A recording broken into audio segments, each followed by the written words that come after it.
Hello, I'm Walter Bradley, and this is Heart Talk. Heart Talk had a great privilege of interviewing Zach at ConspiracyCon June 2nd in Milpitas. And we got some wonderful information about Bohemian Grove.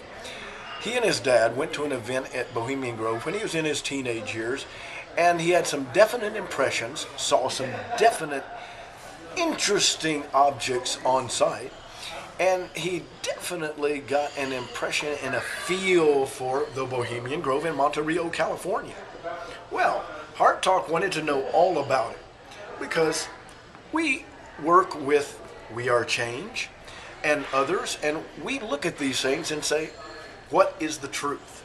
That's what we want to know.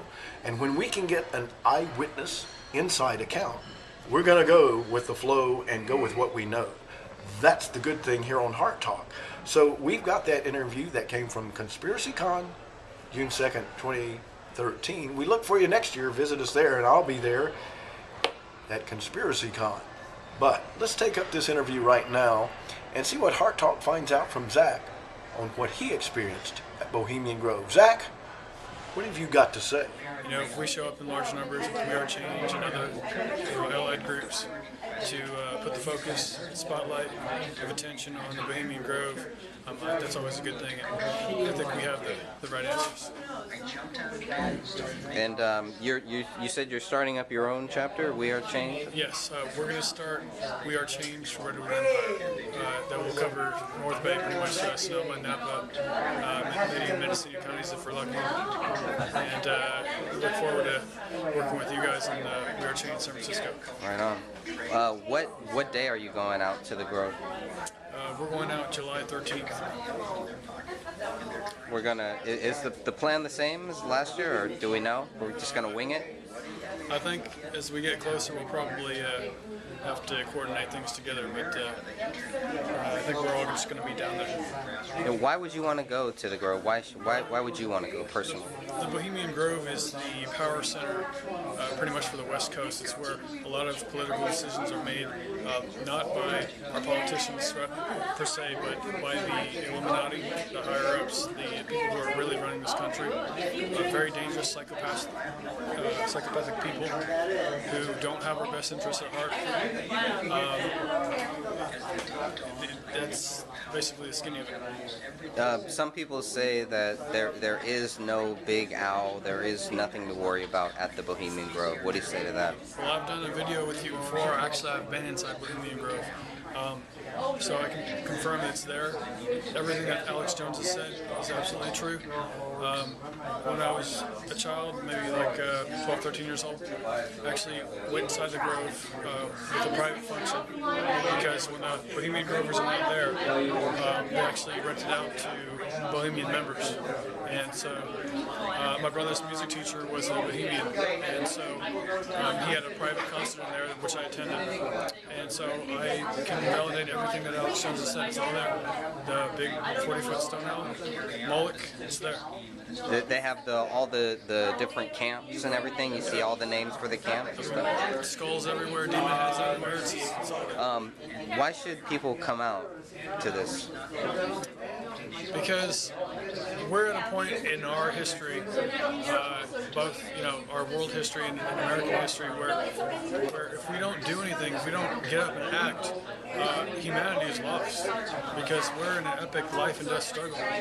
That's what it's coming to, and we're all going to have to make a decision whether we're going to be on the side of goodness and humanity, or whether we're going to be on the side of evil and basically destroy what we are as a people.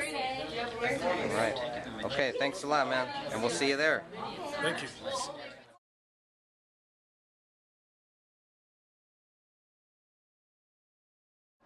You hear the bees? They're buzzing all about it. It's the truth show. Don't get stung. Be in the know. Go.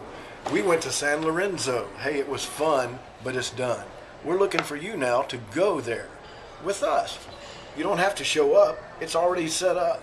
It's on the clip following this. Just listen to the lip. You follow the clip. It's there.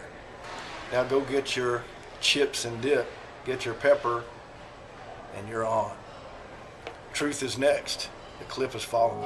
Nothing can be beautiful if it's pharmaceutical, if it's indigestible, killing off the people slow. If it isn't natural, then I don't need your drug. It's synthetic, then forget it. Natural's all I touch. I don't need prescriptions that only hide the pain. I don't need a doctor who is right inside the game. Pain that they say every day they recommend that I should take the products of killing other men. Try to be my friend, but my friend would never say that. I should take some Vicodin when I only got a foot rash. If I feel depressed, then you give me magic pills. If the pharmacy don't have it, your therapist will. I can for the person on your drugs and your depression. I'm taking that suggestion and they can still stress. And I got a couple questions that I gotta comment to and take away my right to fight. I wanna trust you.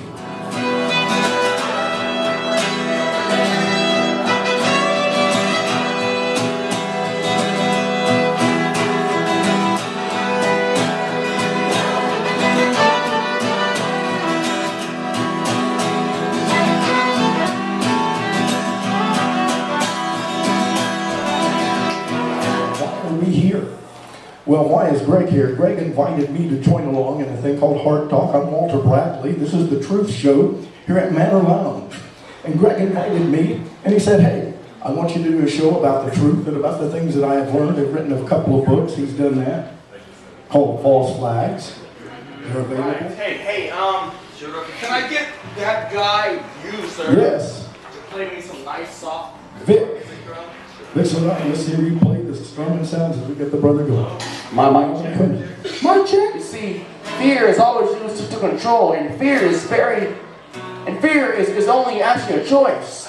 Because danger is very real, but fear is only a choice. And so, as you live your life and you work and you're like, oh my gosh, where am I at? And you realize that everything that's happening is a false flag. It's an artificial crisis. It's designed to get you to react. Hegelian dialectic. You must be into the Illuminati. You must think we didn't land on the moon. I saw it on TV. You know not everything's a conspiracy. It's kind of, well, technically,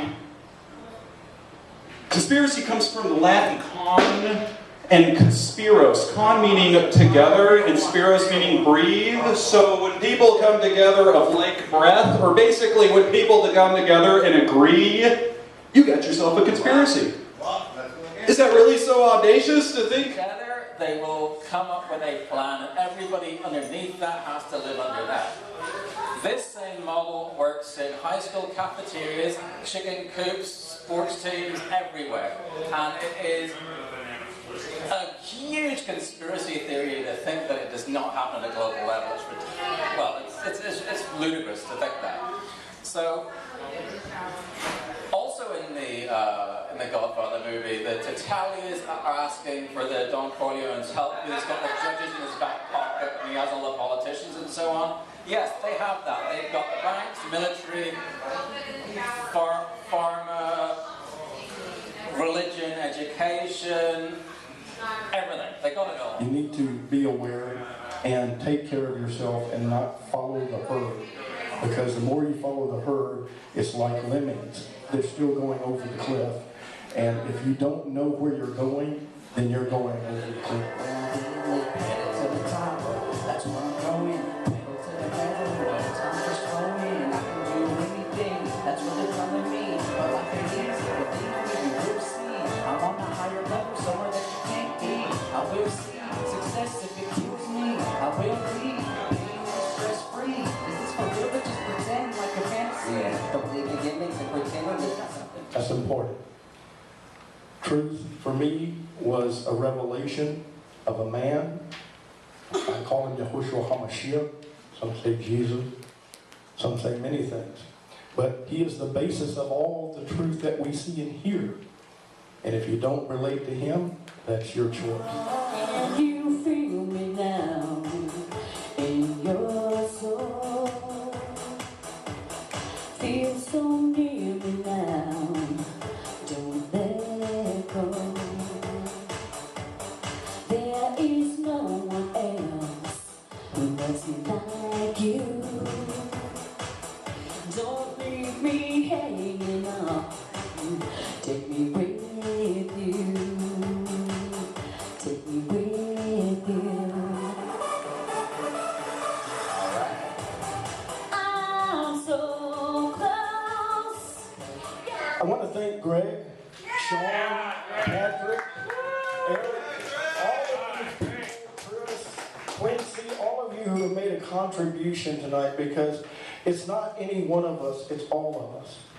And together we make a difference, and each person we touch is one more person that is understanding the place we're in today. One of my favorite, we're talking about the Truth Show, so let's talk about truth comedians.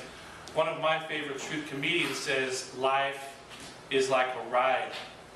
And when you're on that ride, it goes around and around and around. It's full of thrills and chills and excitement. You always have to remember that it's just a ride, and people are going to come off of it. New people are going to come on it, and the ride is going to continue to go around and around and around. But you know, there's going to be that one day, there's going to be that one critical day that you're out on the street or you're somewhere, and you're going to tell that next person going into the ride, you're going to say, hey, wait a minute, that's just a ride. Even though you've been on it for years and years and years, that's just a ride. All the information, all of the pieces of information that you're learning is just this ride that's going around and around and around. But you know something? Those people that come before us, those people like Jesus Christ, those people like Gandhi, those people like John Lennon, those people like Martin Luther King, you know what they do to those people that come around and tell us that life is just a ride? They kill those people.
Hello, this is Walter Bradley, and we are so thankful that you've taken the time to enjoy our Truth Show from San Lorenzo, California. Greg Fernandez produced a wonderful show, and he chose a questionable MC. That guy needs more work, don't you think? Hey, we are thankful you did join, though, and we hope that you gathered a little bit of information that'll help you go forward and help you grow in knowledge and information. Hello, I'm Walter Bradley, a not Sareem. And we're going to take a break here and look at our first part in a series on Moses, or Moshe. And we want to know today how this is to affect our lives. I mean, rabbis have written many instructions in the Talmud, Babylonian, or the Jerusalem. Many people have written many things about Moses. But what does it really say? Well, I have my opinion, I have my studies, and I have my view. So we're coming up with a series on Moses. And we want you to join us here on the Heart Talk episode to look at Moses. Who was he? What was he? What did he do? And how did his life affect us today? So join us. Here's our first part, the study of Moses. Moses started out with a good family in which at a time Pharaoh had assigned to the midwives to kill all the males. Okay, but the midwives didn't obey that because they feared the Creator, and they let him live. And Moses was found to be a beautiful child, and so the mother and dad, after they couldn't hide him anymore after 3 months, he'll start getting into toddler, and then he would be running around and cause problems. So they had their daughter put him in a basket, put him in the waters. And then the Pharaoh's daughter came and found Moses there. He was drawn up out of the waters, and because of that, he was called Moses, meaning drawn out of the waters, so to speak. And he was raised in the house of Pharaoh as a potential Pharaoh himself, and was taught in all the teachings of the Egyptians. A very intelligent, probably well-spoken, well-fed, strong mind, and very intelligent, blessed by the Father with great intellect and great abilities. However, he did a visitation. He went down to the area of Egypt where they were and where they were working, and he saw an Egyptian there putting it on one of his fellow Israelis, and he went down and he killed that Egyptian. As a Pharaoh, house of Pharaoh, he had a right. He could do that. He could execute anybody he wanted based on the authority that was in him. However, it showed that his heart was not with Egypt. So he was afraid for the fact of Pharaoh, what he would view this as, and come under the wrath and thought, well, he may kill me. So he fled to Midian. And then Jethro's daughters came down, and some of the herdsmen were driving them away, so he stopped it and wouldn't help them. So he lifted the stone off the well, and by that ended up marrying one of the daughters of Jethro and dwelling in the desert for 40 years. Well, we've seen all of the wonderful clips, the music, the spots, the talk, and we've come to the close of our show. But it's not the end for you, because the truth never ends and the quest for it cannot end. That's why we're presenting truth in these clips for you to see and learn from. We hope it's challenged you. We hope it's made you a different person to some degree. Everything changes you perceptibly or imperceptibly in all of life. So we hope that we have made a change for good and truth. So this is the end of it for this time, but keep coming back to Heart Talk and Mind, Body, Soul Productions, because we're here for you, not just the truth. We want you informed, knowledgeable, and moving forward. This is Walter Bradley of Heart Talk, and these clips were for you. Thanks for joining us.